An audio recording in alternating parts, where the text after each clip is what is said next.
In this chapter of locational marginal pricing, we will study unit commitment. First, we'll look generally at temporal issues. Then we will formulate the unit commitment problem, consider an algorithm for approximately solving unit commitment, namely Lagrangian relaxation, see that it results in a duality gap. Then we'll briefly look at mixed integer programming approach to unit commitment. We'll cover make-whole payments, anonymity of prices, implications for investment decisions. We'll briefly look at transmission constraints, and then study day-ahead and real-time markets. At the end, there will be some homework exercises. So far, we've considered particular dispatch intervals. Demand was represented by an assumed known average value over the dispatch interval, ignoring whether or not this demand was occurring, we could say now, although really that means in the next few minutes or the next dispatch interval, or in the future, such as during an hour of tomorrow when we're really relying on a forecast. Supply has been represented by assuming that unit commitment decisions had already been taken. That is to say, each generator's commitment status, whether it was on or off, is fixed. In this chapter, we'll generalize this in several ways. We'll consider the variation of demand over time, we'll consider ramp rates, we'll consider unit commitment, and we'll consider day-ahead and real-time markets. First, variation of demand over time. So let's suppose we're considering the average demand in each dispatch interval, say each hour, for tomorrow. That's to say we're planning day ahead. For now, we'll continue to ignore unit commitment decisions, so we will not represent variables, decision variables to represent unit commitment. Later we'll add that. So for now, we'll have for each hour of tomorrow, t equals 1 through nt, a specification or a forecast of the average power demand, let me call it d overline t, in dispatch interval t. We need to satisfy power balance each hour, and of course we need to satisfy it continuously, but this will be achieved by the real-time market and indeed other ancillary services. Let's formulate the ramp-constrained economic dispatch problem. As always, we need to think about decision variables. We're going to generalize our previous formulation where we had the generation by each generator. Now we'll have a variable pkt that represents the average power generated by generator k. K, as previously, will range from 1 to np, and t will range from 1 to nt, the number of intervals. We'll collect the entries pk together into a vector pk that corresponds to each generator. We can also consider an analogous formulation for spinning reserve. In particular, SKT would be the amount of spinning reserve provided by generator K in hour T. We can collect the entries SKT together into a vector SK. We can then collect PK and SK together into a vector XK that represents all of the decision variables for generator K, and in turn we can collect the vectors XK together into an overall decision vector X. In some of our examples, we'll only pay attention to energy and we won't be paying attention to reserve, in which case we'll redefine X to be just the vector of P's. And naturally we'll redefine any associated functions, matrices, and vectors appropriately. What are the system constraints? Typical equality constraints would include average power balance in each hour of tomorrow, which we'll represent in the form AX equals B. For example, if for simplicity we ignore reserve, then our decision vector X is the vector of decisions for generator 1 through generator NP, where each decision, PK, is the set of decisions for generator K over the price intervals. Let's let D overline be a vector of forecast of average demand in each hour and define a matrix A that consists of minus the identity matrix repeated in a row with as many entries in the row as there are pricing periods NT. If we multiply A into P and equate that to B that's set equal to minus D overline, this will equate the corresponding entries for each generator in a particular hour to the appropriate entry of D overline. In other words, AX equals B represents average power balance in each hour. Typical inequality constraints would include reserve requirements and transmission constraints in each hour, and we'll represent them in the form Cx less than or equal to D. We need to also incorporate the generator constraints that include ramp rate constraints. So as previously, each generator K has a feasible operating set Sk.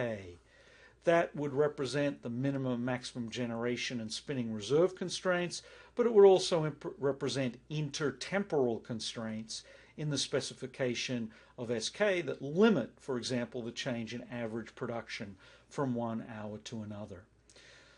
Just to give an example, let's suppose that the ramp rate limit of generator K is 1 megawatt per minute, and that we had upper and lower generation limits. The lower generation limit for generator K is, let's say, P underline K. The upper limit is P overline K. Then for each time, we would certainly need to restrict PKT to being between P underline K and P overline K. How about the reserves? Well, if we limit the amount of reserve that can be offered to the amount of increase in generation that can occur in 10 minutes, say, and if we have a 1 megawatt per minute ramp rate constraint, then the maximum amount of reserve would be 10 minutes times 1 megawatt per minute, in other words, 10 megawatts. So our SKT would be between 0 and 10. Furthermore, if we asked the generator to generate at a particular level in a particular period, if it's offering reserve, then the generation plus the reserve would need to be less than the maximum generation, and indeed it would have to be greater than the minimum.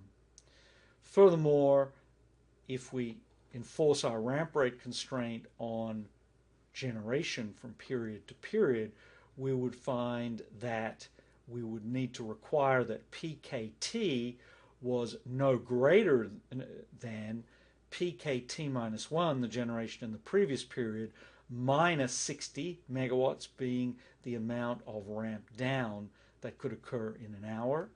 And furthermore, PKT could be no more than PKT minus 1 plus 60 minus SKT, namely the amount of generation in the previous period plus 60 megawatts less any ramp down requirement. PK0 and SK0 need to be known in this formulation because the T equals 1 entry involves a relationship with PK T minus 1, which is PK0. PK0 and SK0 are the power and reserve for the last hour of today. And notice that we've required that the procured spinning reserve will be available for deployment within any one 10-minute period throughout the hour. As previously, we could specify the feasible operating set for generator K in the form of a set of linear inequality constraints, where the inequality constraint matrix is gamma K, the left and right-hand side are gamma underline K and gamma overline K, and indeed other formulations of generator constraints besides the example I gave could easily fit into this form. What about the costs? Generator K has a cost function Fk for its generation over the hours 1 to nt, and typically if a unit is committed, then the production in 1 hour does not directly affect the costs in another hour, so that the costs are additively separable across time. In other words, for all xk, Fk of xk is the sum of terms Fkt of xkt, where again we've gone back to considering the possibility that xkt includes both the power and the reserve. Typically, we'd expect that the functional form Fkt does not vary significantly from hour to hour, even though our functional form allows for it. Exceptions would be if there was a big change in temperature or pressure, or if there was a significant change in the fuel availability of cost. So far, we've assumed that our generator is committed throughout all of the hours. We'll treat startup costs and other decision variables associated with starting up or committing a unit when we explicitly consider the unit commitment problem. So how do we formulate this problem? The resulting ramp-constrained economic dispatch problem is in the form of our generalized economic dispatch problem, where we want to minimize over xk's over sk of the objective subject to the equality and inequality constraints. We can write out the form of the generator constraints more explicitly by observing that they are of the form of our linear inequalities. This problem is convex, and it can be solved with standard algorithms for solving minimizing convex problems. So let's see an example. Let's suppose that we have two generators. So n sub p is 2. Let's suppose their costs are, first generator has costs f1t of p1t is equal to 2 times p1t, and that generator can operate in the range from 100 to 300 megawatts. The second generator has cost function f2t of p2t, and that generator can be in the range 1 to 300. Notice generator 2 has marginal costs of 5. Generator 1 has lower marginal cost of 2. So we're going to want to run generator 1 in preference to generator 2. Furthermore, the generators have ramp rate limits. Let me label the ramp rates by delta 1 is the ramp rate limit for generator 1. It's 200 megawatts per hour. Generator 2 has ramp rate limit of 100 megawatts per hour. We're going to consider day-ahead dispatch across 2 hours. NT is 2. And the demands are, in those 2 hours, 400 megawatts and 600 megawatts. We have an entry not only for t equal 1 and 2, but also an entry for t equals 0. The t equals 0 entry in the table is the demand for the last hour of today. The t equal 1, 2 entries are the demands for the first 2 hours of tomorrow, and we'll ignore the other hours in the day.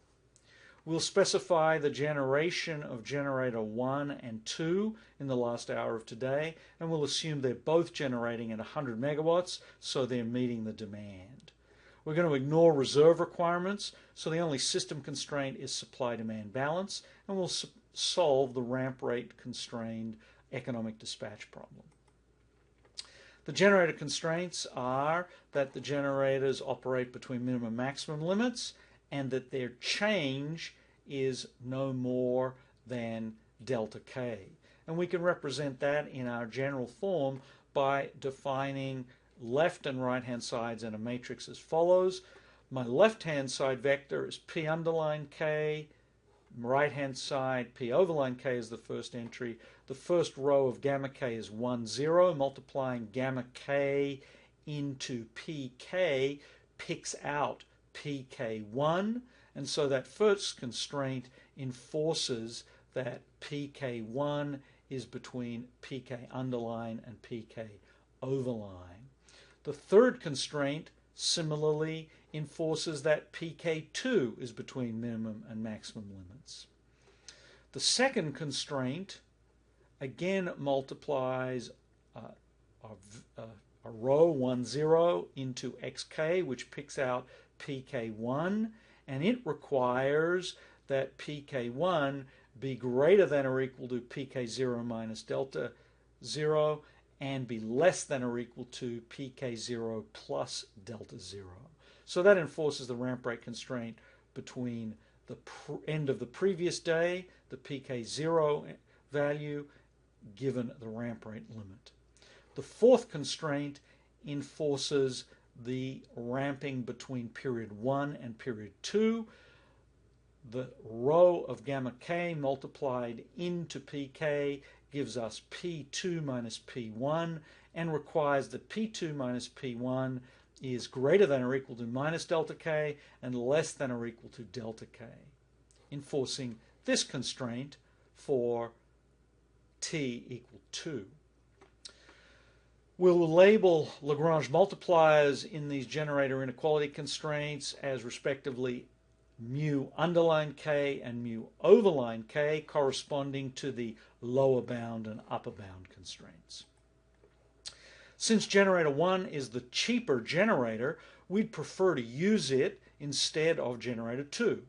And since the ramp rate limit for generator 1 is 200 megawatts, for our t equal 1, the most we could get generator 1 to produce is what it was generating in period 2 plus delta 1. That's 100 plus 200, or 300. If we pick this, then in order to meet demand, the demand is 400 megawatts, we would need to set P21, the generation by generator 2, equal to 400 minus 300, or 100 megawatts. However, we now have a problem in hour 2. Generator 1 would be at its maximum. Generator 2 could only increase by 100 megawatts, so now we would find that P2 could be no more than 200 megawatts. Generator 1 would be at its maximum, and we would be below our demand by 200 megawatts. So ramping up generator 1 as much as fast as possible between period 0 and period 1 just doesn't work. Instead, we're going to need both generators to each be producing at their capacity of 300 megawatts in hour 2 to meet the demand of 600 megawatts. So this means that P12 is going to be equal to P22 is going to be 300 megawatts. If we work backwards in time, generator 2, since its ramp rate constraint is 200 megawatts, would have to produce at least 200 megawatts in period 1 because of its ramp rate constraint. So that means that in period 1, generator 2 would have to be at least 200 megawatts. Generator 2 is the more expensive, so we don't want it to produce any more than necessary. So let's try to see if we can get this to work with P21, generator 2 in period 1 being 200 megawatts. In this case, generator 1 would have to generate 200 megawatts in period 1 to meet the demand of 400 megawatts. This satisfies the ramp rate constraints and indeed is optimal. So generator 1 would be generating 100 megawatts at the end of today, ramp up by 100 megawatts, that's strictly within its ramp rate constraint to get to 200 megawatts by period 1 of tomorrow, and then ramp up by another 100 megawatts, again within its ramp rate constraint, to get up to 300 megawatts by period 2. Generator 2 would do the same, but it would be exactly at its ramp rate limit. So what are the values of the Lagrange multipliers? To answer this question, we're going to consider several of the first order necessary conditions. So let's note that the ramp rate constraints are binding for generator 2 across two successive pairs of dispatch intervals from t equals 0 to t equals 1. Furthermore, generator 1 is neither at its maximum nor its minimum production in hour 1, and its ramp rate constraints are not binding. Actually, they're not binding across any periods. So by complementary slackness, all the Lagrange multipliers on generator k equal 1 constraints associated with P11 are 0. What does that tell us?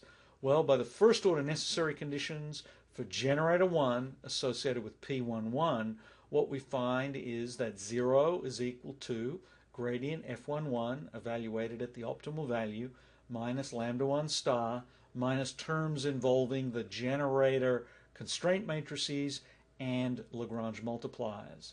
But we know that these Lagrange multipliers are all 0, so that tells us that these terms drop out, and we can evaluate lambda 1 star by observing that the gradient of generator 1 cost function is 2, therefore lambda 1 star is equal to 2.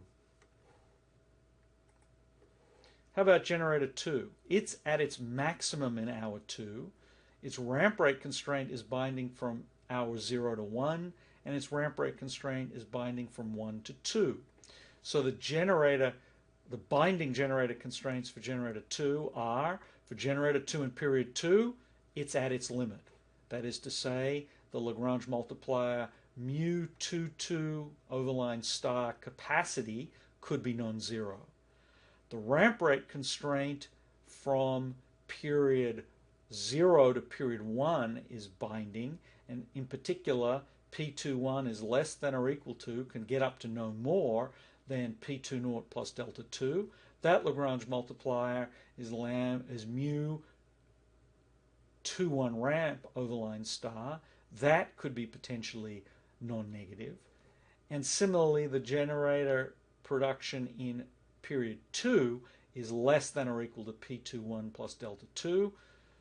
And again, the Lagrange multiplier mu 22 ramp over line star is possibly non-zero. But by complementary slackness, all the Lagrange multipliers on the generator constraints for generator 2 are zero except for these three binding constraints. By the first order necessary conditions for generator 2 associated with generator 2 period 1, we have that 0 is equal to the gradient for generator 2 in period 1, evaluated at P21 star, minus lambda 1 star, remember this is for period 1, minus this term plus this other term. Remember, all of these lower bound Lagrange multipliers are 0. The only ones that can be non-zero because of the previous page are these possible ones. But let's carry that on for a little bit. We've got to multiply the transpose of this vector into these constraints. Notice that eliminates mu underline star 2 capacity and mu overline star 2 capacity. So we're left with mu underline 2 star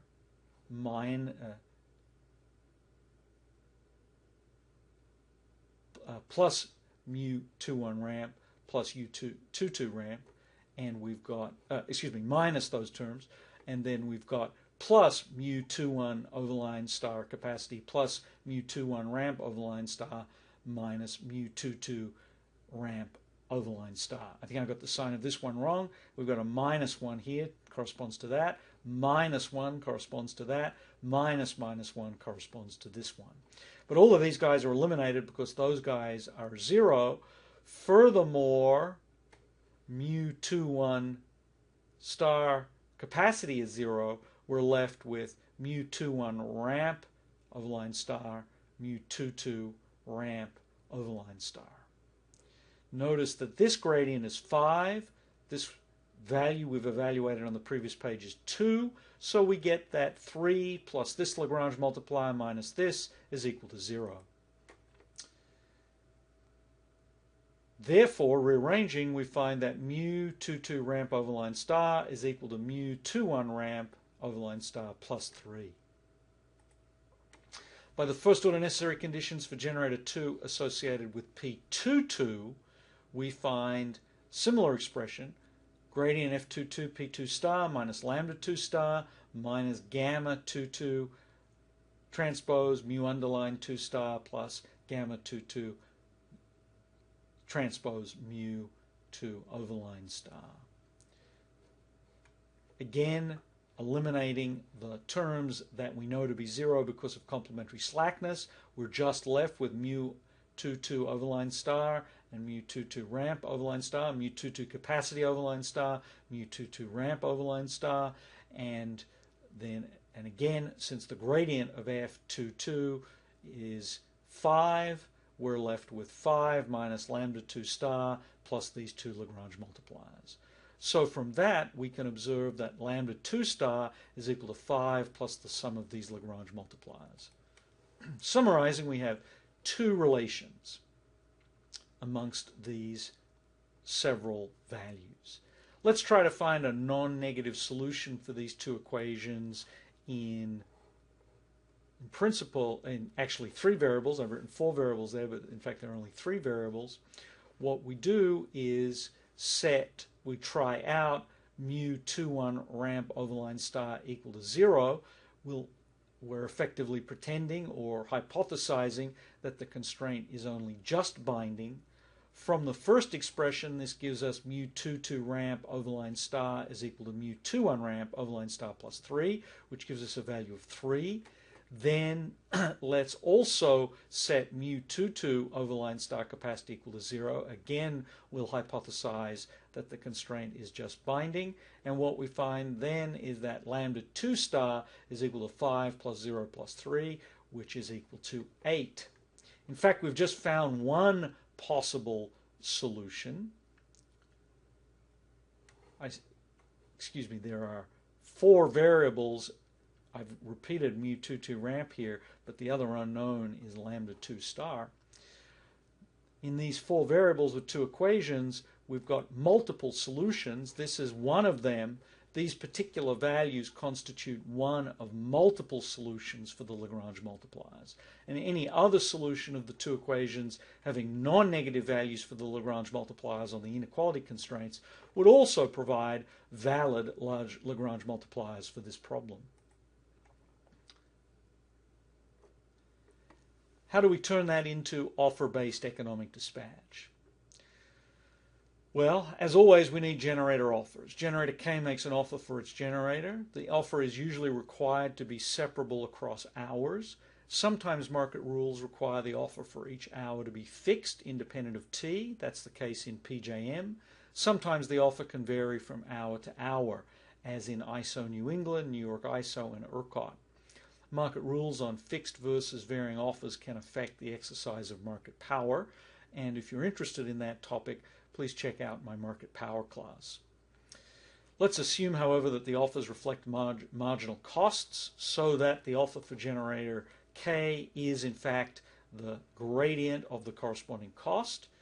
And let's ignore reserve for simplicity. XKT is equal to PKT, and we'll typically assume that the marginal costs are independent of time, even though, as I said earlier, the notation allows for such variation. Using the offers results in offer-based ramp constraint economic dispatch, and the solution involves dispatch xk star for each generator K and Lagrange multipliers. We have Lagrange multipliers on the system constraints and on the generator constraints, and we can find dispatch price supporting prices as we've derived previously. They're of the form pi xk is equal to minus ak transpose lambda star minus ck transpose mu star. So in particular, the generalization of the problem to include more complicated generator constraints and more complicated system constraints doesn't fundamentally complicate the pricing rule. We can still write it down, so long as the generalized economic dispatch problem is convex. We need to qualify this statement in the context of anticipating prices, but fundamentally it's no more complicated a problem. So let's plug into our previous example. Continuing with the previous example, we assume that the generators offer at their marginal costs. We can calculate the dispatch of the generators and the lambdas, and the price for energy in hour 1 is $2 per megawatt hour. The generator with the offer price of $2 a megawatt hour is marginal, but observe that that is lower than the offer price of generator 2, even though generator 2 is being asked to generate at 200 megawatts, which is above its minimum. Generator 2 is operating above its minimum in hour 1. It's operating at a loss.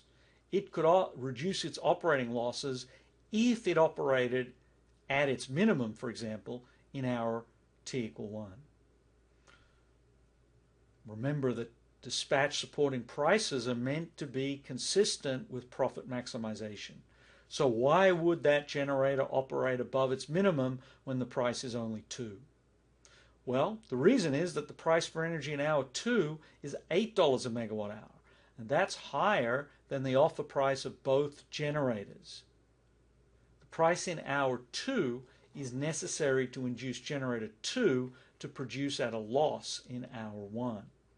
In particular, the inframarginal rent in hour 2 equals, in fact exactly matches, the loss in hour 1 for generator 2. And indeed, generator 2 is indifferent to any levels of production that involve a difference between its production in period 1 and 2 equal to its ramp rate limit. We could say that the prices support the dispatch but do not strictly support the dispatch. Generator 2 is marginal in hour 2 in that changes to its offer price would affect the price in hour 2. Price in hour 2 is lambda 2 star equals the gradient of F22 plus the difference between the gradient of generator 2 minus the gradient of generator 1. But that's different to our earlier use of marginal, since the offer prices gradient F22 and gradient F21 of generator 1 are both involved in setting the price for hour 2, as is the price of generator 1.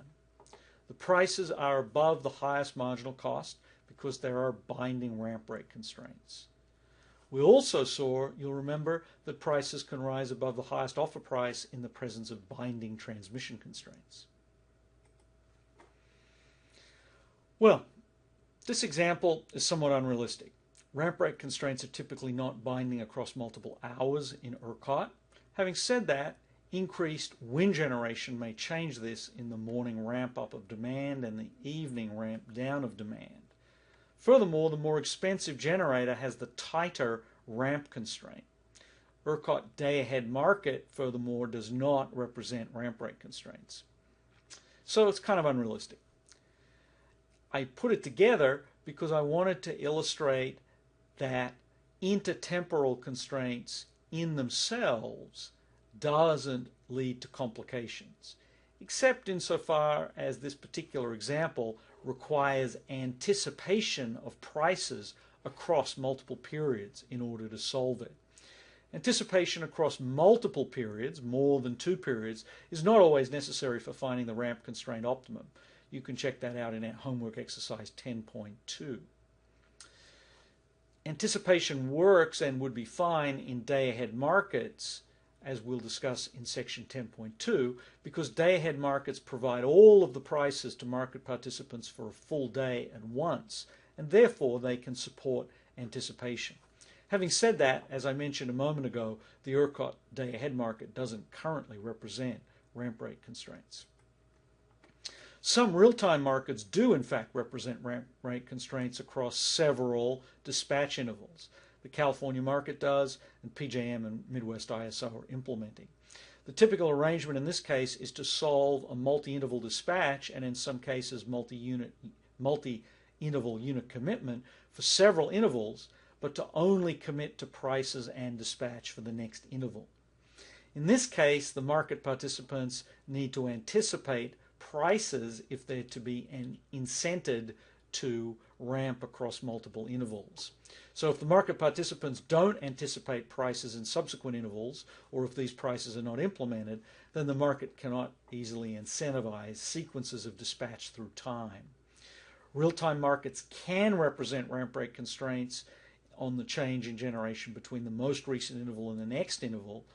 You can check that out in homework exercise 10.1, but anticipation is required to incentivize actions when there are binding ramp rate constraints between 2 successive pairs of dispatch intervals. And that was necessary in the constraint that I just presented. Well, despite the implications and complications of anticipation, again I want to emphasize that the example illustrates that intertemporal constraints do not per se present fundamental difficulties, so long as future prices are anticipated. In the next section, we'll see that non-convexities that are introduced by unit commitment decisions do pose difficulties for pricing.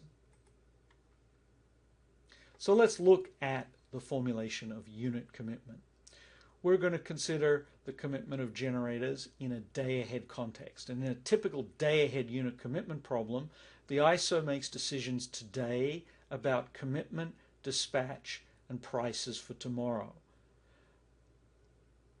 A commitment decision for each hour of tomorrow for the generators, an energy dispatch decision and ancillary services decisions for each hour of tomorrow for the committed generators, and prices for energy and ancillary services for each hour of tomorrow.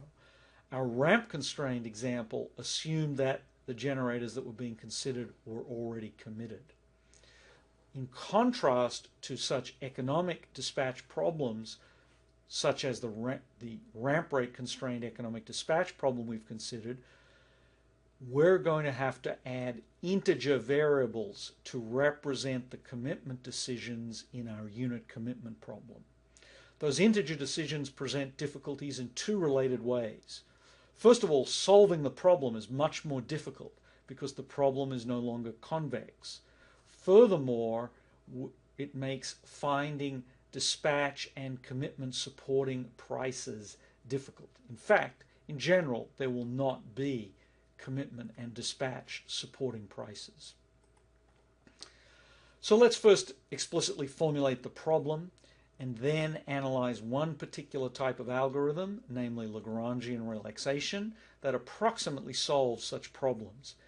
Lagrangian relaxation will help us to understand the difficulty in solving the problems and why the previous approach to finding dispatch supporting prices for convex problems doesn't quite work in the context of unit commitment.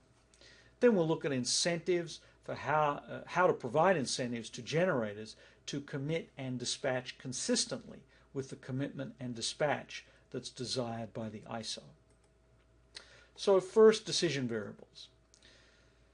For simplicity, let's assume that the generators can provide energy and just one type of reserve, so that the continuous decision variables for generator K in each hour t equals 1 through nt are of the form xkt is equal to pkt skt, and typically nt is 24, although some of our simplified examples will have much smaller numbers of entries nt. We'll collect the entries xkt together into a vector xk and collect the vectors xk together into a vector x. But in addition to these continuous variables, we need to consider the representation of the decision to either have a generator on or off. We'll represent this with binary variables. zkt will be 0 if generator k is off in hour t. zkt will be 1 if generator k is on in hour t. We'll collect the entries zkt together into a vector zk and collect the vectors zk together into a vector z. Other more general representations may be necessary in some cases. For example, combined cycle generators typically have multiple operating modes that require integer variables to represent. Various tricks are typically used in the specification of problems with integer and binary variables in order to help with solution. I should point out that some of these tricks are proprietary or not widely known, and we're just going to consider a very straightforward formulation that may need to be manipulated with some of these tricks to get a fast version that's suitable for actual implementation. So we're going to consider the requirement for zkt to be binary as consisting of two requirements. The first one simply requires that zkt is between 0 and 1. It's an example of a generator constraint that could be represented with linear inequalities. The second constraint requires zkt to be an element of block z, that's the set of integers. So the first constraint can be represented as a linear inequality and fits our previous formulation for economic dispatch. In particular, with our decision variable now zk we can expand our representation of gamma k so that now we can write down our constraints in the form that we've seen before, with lower bound and upper bound constraints and a constraint matrix that now multiplies into zkxk. For example, if we wanted to require that 0 is less than zkt is less than or equal to 1, we would have the corresponding entry in the left-hand side would be 0, corresponding entry in the right-hand side would be 1, and the corresponding row of gamma k would be 1 followed by zeros, and that would pick out zk.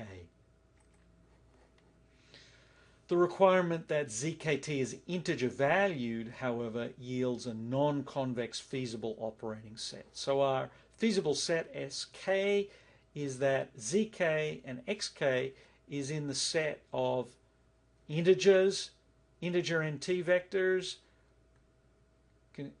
and continuous 2nt vectors, such that zk and xk satisfies our linear constraints.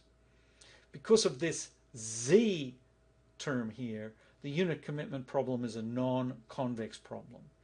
The non-convexity makes solution difficult and complicates the pricing rule. We've already discussed this in section 4.8, and in fact I'm going to draw from the example in section 4.8 to understand that issue. The generator costs are, in general, depend on both zk and xk. So fk is a function from the choices of zk and xk into R.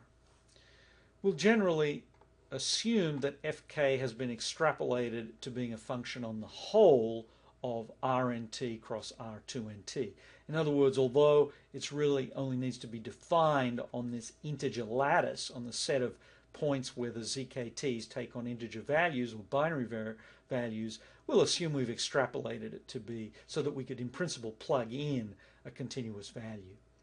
The cost function for generator K represents the cost of producing energy and of providing reserves. We've already basically considered that issue in the dispatch problem. But in addition, it consists of startup costs and no load or min load costs. And they're typically associated with auxiliary costs, as we illustrated back in figure 5.2. Startup costs typically depend on changes in unit commitment status. And because of this, the cost function is no longer completely additively separable. However, we can typically think of the costs as being the sum of costs associated with startup costs, which depend only on the integer variables. They're not additively separable, but they depend only on the integer variables, plus a term depending on the no load or min load costs that is additively separable and depends only on the integer variables. If we're off, we don't have any no load costs or min load costs. If we're on, we incur min load or no load auxiliary costs. And then finally, the incremental energy and reserves costs that are additively separable and depend only on the continuous value xkt in each period for which the unit is running. Startup costs, as I said, depend on zk, and they're not additively separable. A simple form for them is of the form sum across the periods of zkt times 1 minus zk t minus 1. This product term is equal to 1 if and only if zkt is 1 and zkt minus 1 is 0. In other words, this term is 1 if and only if the generator was started up for period t. SKT is the startup costs for starting up in hour t. We'll ignore the variation of startup time with the time elapsed since the last shutdown. In order to calculate this, we need to know the case for t equals 1, which involves zk0, so we need to know the commitment status at the end of today. The startup costs are only incurred when a generator was off in hour t minus 1 and on in hour t. The min load costs are the costs to operate at minimum capacity.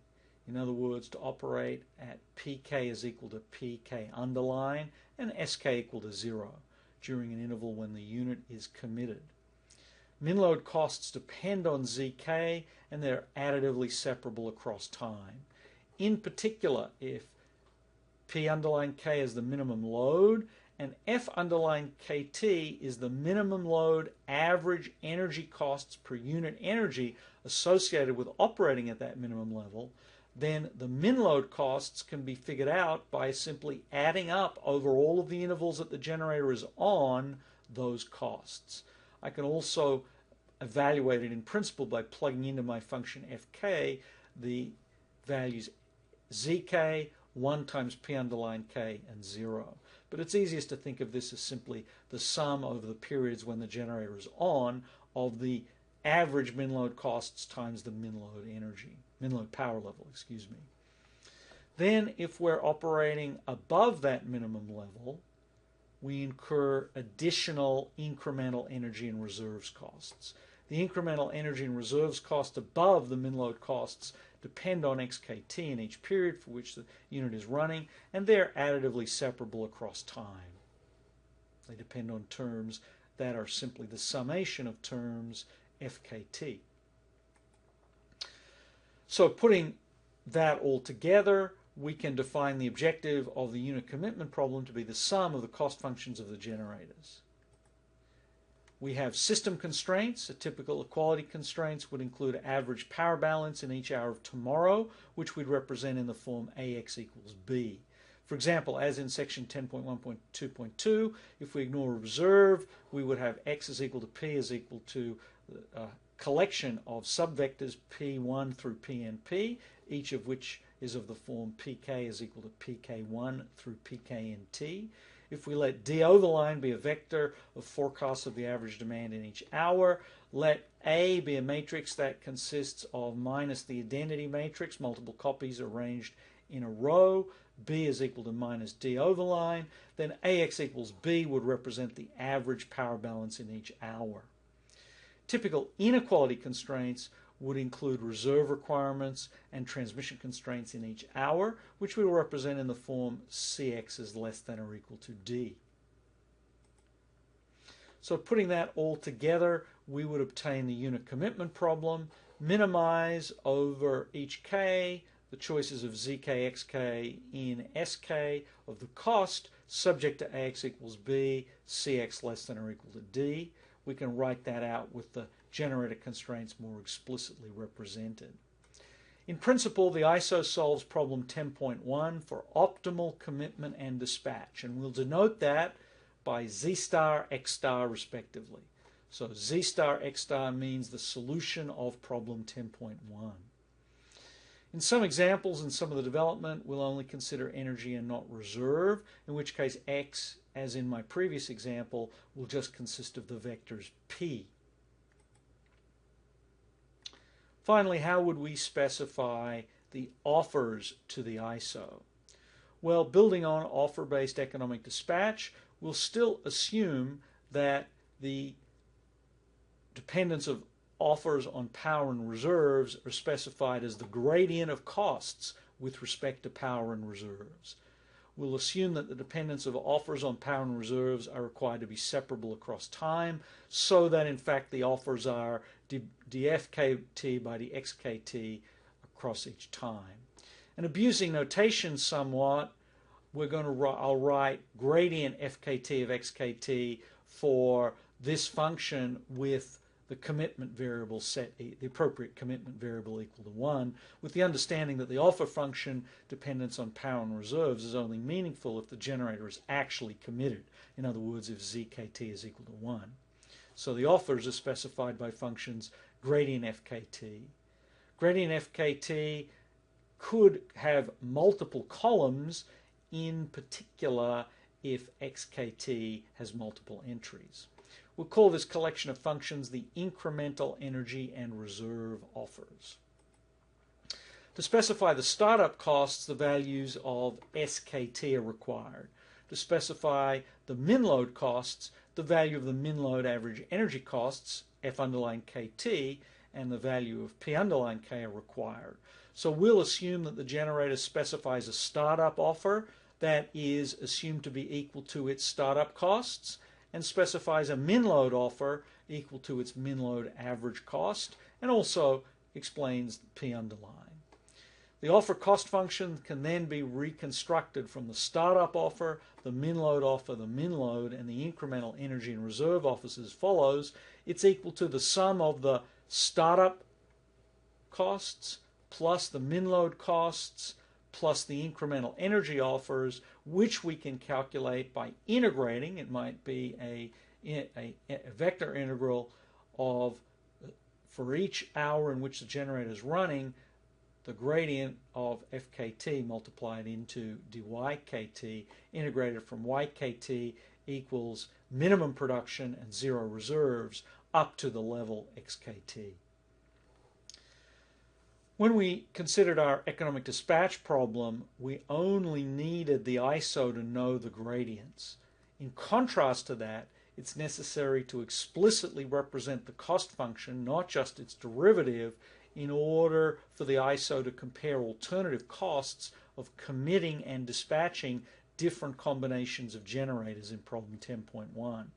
We'll also see that it's necessary to know this information to make make-whole costs, to calculate make-whole costs.